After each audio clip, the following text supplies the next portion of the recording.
Hi, and welcome to another video from Deborah Smith Music. I'm Deborah.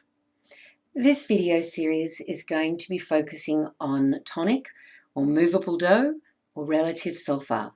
I'll be referring to it as tonic solfa, and you'll understand why in a few minutes.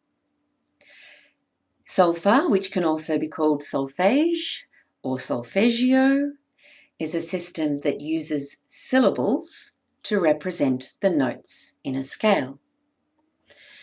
This system of solfa actually came into being in the 11th century when a monk called Guido d'Arezzo, and I apologize if you're Italian for my pronunciation, adapted the beginning of a Latin hymn by taking the first 7 syllables and using these when he was teaching other monks music. In modern times, many of you will know it from a very famous song from a Rodgers and Hammerstein musical, The Sound of Music. So, what is tonic solfa? Tonic solfa is a simple system of 7 different note names that are applied to notes within a diatonic scale. For example, in this C major scale, you can see the notes of do, re, mi, fa, so, la, and ti applied to the 7 different notes of this major scale. We would sing it like this. Do, re, mi, fa, sol, la, ti, la, sol, fa, mi, re, do. In tonic solfa, the names of the notes remain the same, but the tonal center or key note is what changes. Notice that in the A natural minor scale, which is the relative minor of C major, do is still C, but our tonal center or key note is now A. We call this la. The notes are still the same, we just focus or begin and end on la.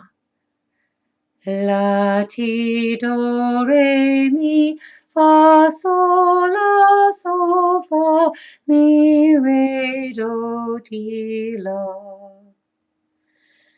Once you understand the relationships between the notes in these scales, no matter what major scale you are in, for example, here's the D major scale, notice that the solfa stays the same.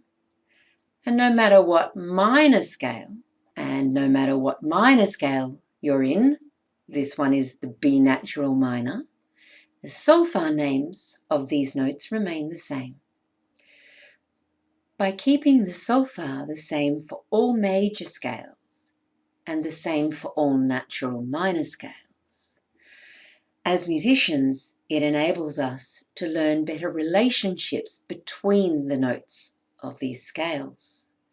It helps us to memorize and recognize and understand the notes that composers choose to place in the melodies and the harmonies that we play and listen to.